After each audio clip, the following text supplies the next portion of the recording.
Thank you for joining us for the last talk at HashiConf Global. We've had a great time here in the last few days. We hope you have too. My name's Emily. I'm a director of engineering at Grainger, and I lead our KeepStock engineering teams. And I'll tell you a bit about that in just a minute. And I've got my friend Dan here with me. And Dan Capetta, I am the director for enablement and platform engineering. And we'll learn a little bit more about what that is as we go through the talk as well. And we're here to talk about whether my team should need to know Terraform or not. The inspiration for this talk is really a about 4-year-long debate that I've been having with Dan and his teams about what the best interface for the platform engineering teams at Grainger to expose to teams like mine. So we want to talk you through a bit of our journey and what we've learned from it.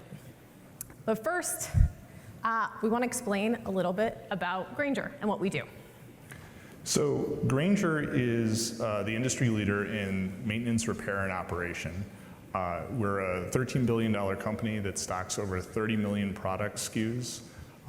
We have 1.5 million of those SKUs in our distribution centers, 24 distribution centers spread out across North America, with about 24,000 employees that help make sure that we get things to the customers' need.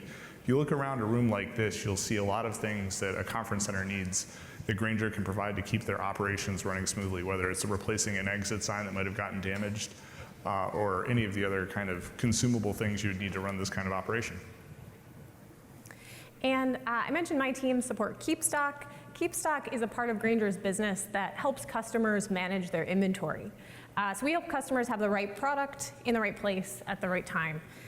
Doing inventory management is really a high-level optimization problem. It's about deciding when it's worth spending a little more money to have more product because the risk is so high of stocking out of something important, or when you need to optimize your space and make sure you're not taking up too much.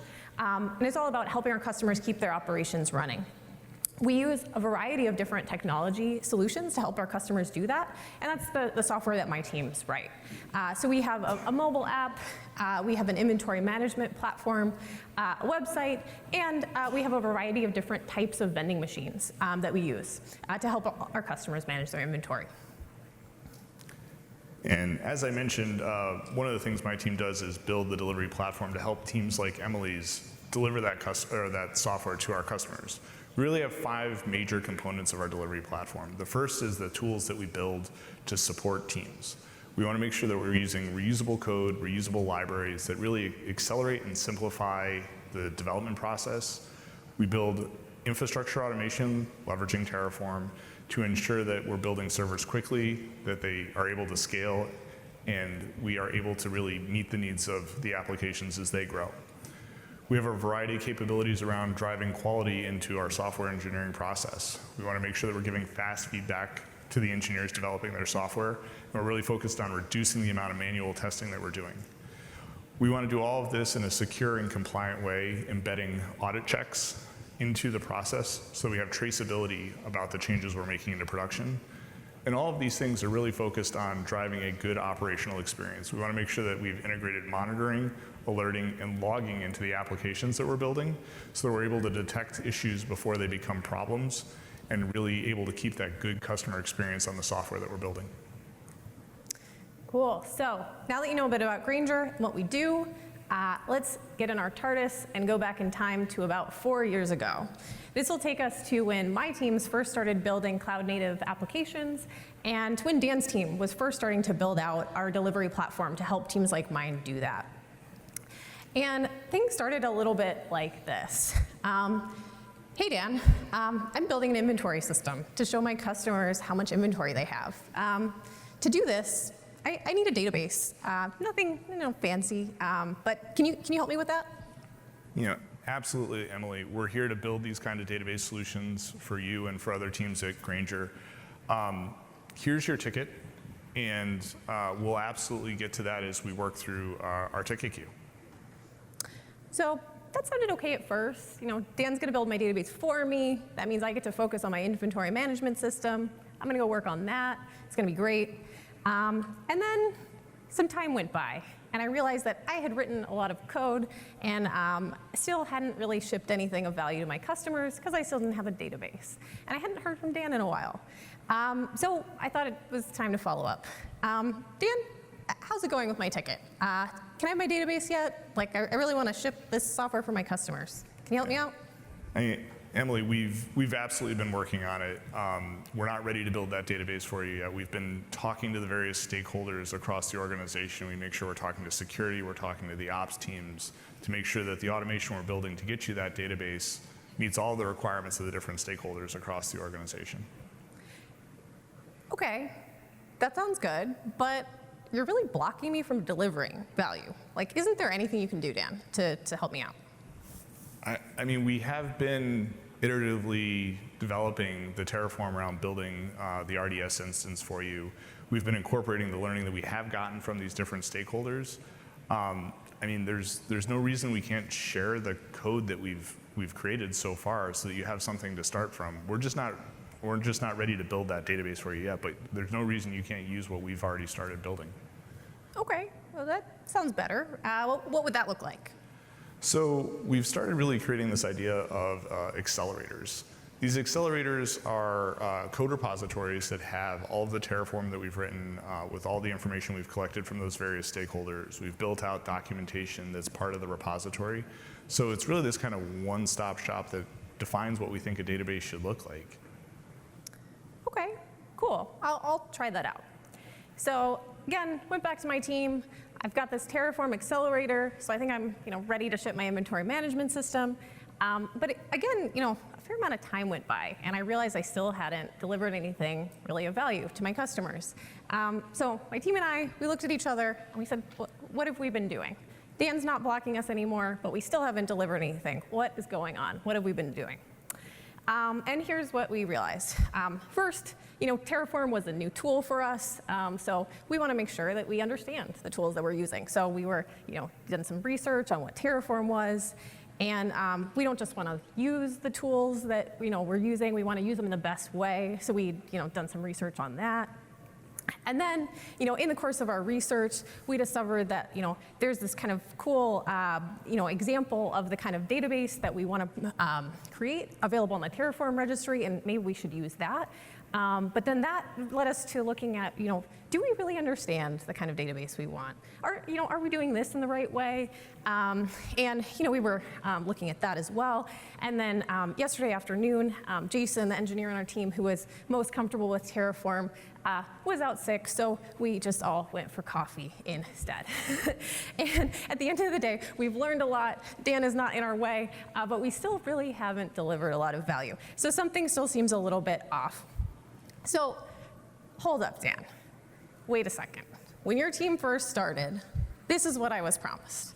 I was told that because of your team, my team was going to get to focus the majority of our time on creating customer value. And that was going to be possible because your team was going to create platform capabilities for supporting infrastructure so that I didn't have to worry about that. I feel like I'm in the weeds here. Is Terraform really the right abstraction for you all to be providing to me? I mean, I'm not sure that Terraform is or isn't, but one thing I'm really pretty sure of is that I want to make sure that you have some mechanical sympathy for the infrastructure they're using as part of your software solution. There's this idea that you don't have to be an engineer to be a race car driver, but you should have some idea of how the car works. And I'm just really concerned that if it just happens and you just have a database, you're going to end up with a flat tire at some point, and I'm going to be left being your operations team, which isn't why the platform team's here either. Okay, I guess I understand that. We can give that a try. So we took another pass. We got our database set up finally, and we felt pretty good about it. We've got our inventory management system. It's supporting our vending machines, our website, our mobile app. Things are, we think, going pretty good. Until. So, Emily, remember how I've been talking with all those different stakeholders, and I've been having those ongoing conversations with security, and they came back with a new requirement that we have to implement.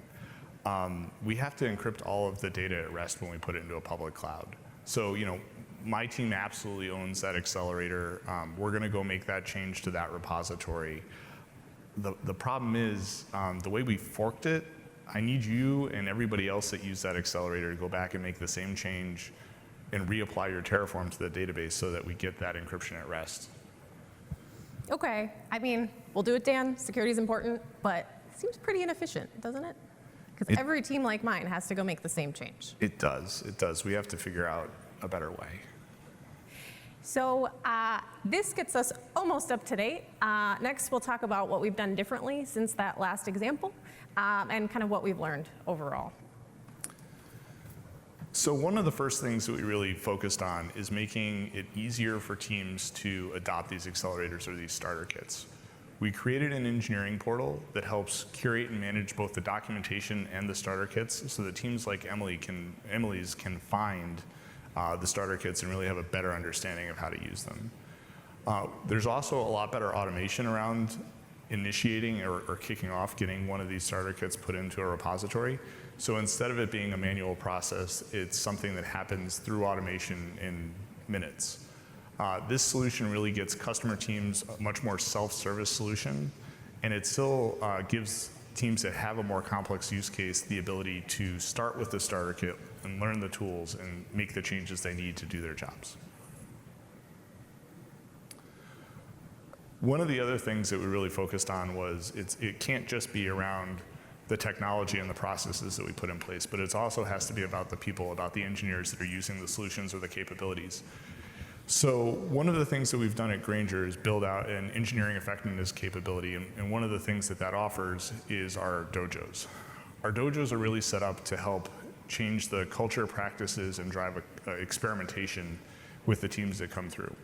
We want to really enable a culture and a mindset that is safe for teams to learn, where they can experiment and try new things in a safe environment and learn quickly, and that they have an opportunity to practice and really hone their skill around the modern engineering practices that we want them to do, whether it's in Terraform or any of the other modern software practices we're trying to drive. And another big shift that we've made is in the early days of Dan's team, there was a lot of focus on starter kits. But that's really not enough. We realized that we needed to complement starter kits with libraries to help teams with their ongoing maintenance and life cycle. Before Dan's team started building anything self-service, the effort for a team like mine to build something in the cloud was very high.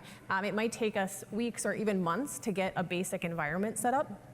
And so in the early days, Dan's team focused on starter kits and that kind of first day problem.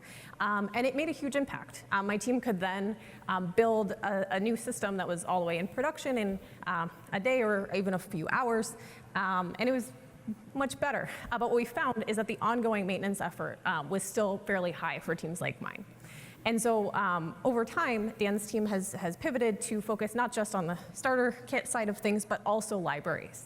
And because they publish versions and change logs and give us fair warning, my teams can pick when it's right for us to upgrade with the other delivery that we have. And this has helped quite a bit. Now, overall, we won't claim to have the perfect scenario figured out at Grainger for the right interface for a platform team.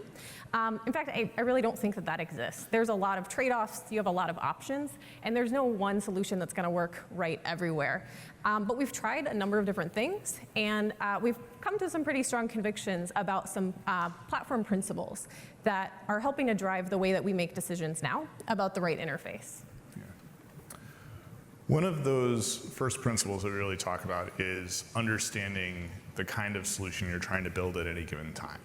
There's really two types of use cases we think about. There's use cases that are that 80% use case where a large percentage of the organization is going to use it, and there's a 20% use case where it's not something we're going to see a lot of adoption of. And really the key here is to know that you have to manage those two things differently. There's going to be things where in the 20% space, the team that you're working with knows that they're getting in a car that's going to tear down a dirt road, that's going to kick up a huge amount of dust, and they're mentally prepared to work with you and understand what they're getting themselves into. For the majority of teams, though, they're not interested in the process of going down the road. They're really focused on getting from point A to point B, and in those cases, we really want to build a solution that enables a lot of people to get from A to B very quickly, safely and predictably, because it's really about getting to the destination in this case and not about the journey. And the inventory management system that we use in this example is a pretty solid 80% use case for us. There are lots of teams at Grainger, not just mine, that want to build similar systems with databases. And so that's where Dan's team has spent a lot of effort making sure that that path is very easy and quick to get started and maintain over time. In contrast, my teams care quite a lot about management and deployment of IoT devices. And we are the only ones at Grainger that currently care about that. So that's not a space where our platform teams have invested a lot of effort. That's something that my teams have done on our own, but in close partnership with Dan's team, where it makes sense. One of the other things that we realized and we kind of tried to highlight in the example we walked through is that there's just no way a central platform team can build everything for everybody across an organization the size of Grainger. So what we really have pivoted towards is this idea of enabling flexible contribution, but with appropriate guardrails. Because without those guardrails, you lose a little bit of the trust that you have in the solutions that are being provided to the organization. The analogy that I like to use is if we can get lots of different folks trying to solve the problem or fill up the reservoir, within the channels that they're contributing to, you can get to a place where you fill the reservoir very quickly, versus one of these teams trying to do it, it'll take a lot longer. This open source inner source model is working pretty well, and it really is focused on having good tests with clear ownership about who's accepting the PRs and making sure that the quality of the contribution stays high and that we're supporting teams as they learn how to contribute to these shared solutions. And next, platform teams need to meet customer teams where they are, but be prepared for that to change. The kinds of problems that teams are solving is going to change over time. And even if the problems stay similar, the technology landscape around them is going to change, and the skills of the team are going to change, or they're going to vary from team to team. And so it's important that the platform team is always paying attention to really who are your customers and what do they need now, and evolving the interfaces that you provide to best meet those customers. You can use coaching and dojos and trainings to help fill those gaps also where needed. Also, platform teams should look at designing interfaces to prompt the right questions of their customer teams. I very much agree with Dan's premise that my teams do need to have some mechanical sympathy for our infrastructure. If we don't, we're not going to make the right decisions about the software that we write that depends on it. But there's also a lot we don't need to know. And when you present a lot of really complicated flexible options to a team that doesn't understand something, it's very easy to overwhelm them. And so I think that one of the best things that platform teams can do is think about, what controls do teams like mine really need to know and care about? We need to care about, how our database scales, how it's replicated. We might not need to care about the details of the networking rules that keep it working with our VPCs.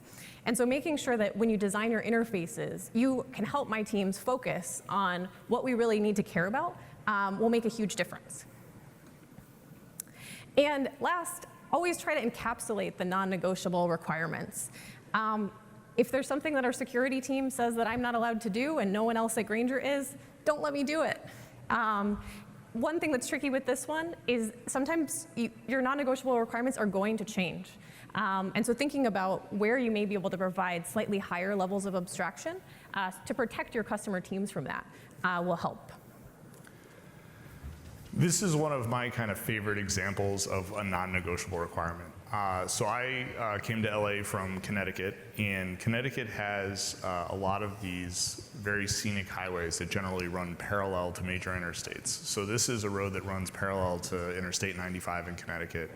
And some of the non-negotiable requirements that it has are these very pretty low bridges that are very rigid stone that are just immovable objects. Inevitably, somebody wants to go faster. They want to try to get from A to B more quickly, and this is the result, where that truck hits that immovable object and you end up with, I think it's oranges scattered all over the highway. So, the goal here is to really make sure that we're preventing those kind of non-negotiable requirements from becoming something that someone tried to leverage. As we talked about earlier, one of those examples is encrypting data at rest. We absolutely have the variable about storage encryption in our Terraform modules. But as Emily talked about a little earlier, like, we're not trying to elevate this setting to a place where her team even knows where the setting is within the modules, right? We want to make sure we're calling out the variables around scalability and make sure that those things are front and center within the variable files that we're using versus something like encryption where we want to just make sure it's in there, we're controlling that it's happening, but we're not trying to make it visible to Emily and her teams. And of course, we want to make it very clear, Grainger does really love Terraform. We've gotten a lot of value from being able to declaratively provision our infrastructure and manage it through code. I'm still not 100% convinced that my team should need to know it or be experts, but don't want that to be confused with the value that we're getting from it at Grainger. And with that, that actually wraps us up for today. If you have any questions or want to join our debate about what the right interface for platform teams is, please feel free to join us up at the front or at happy hour.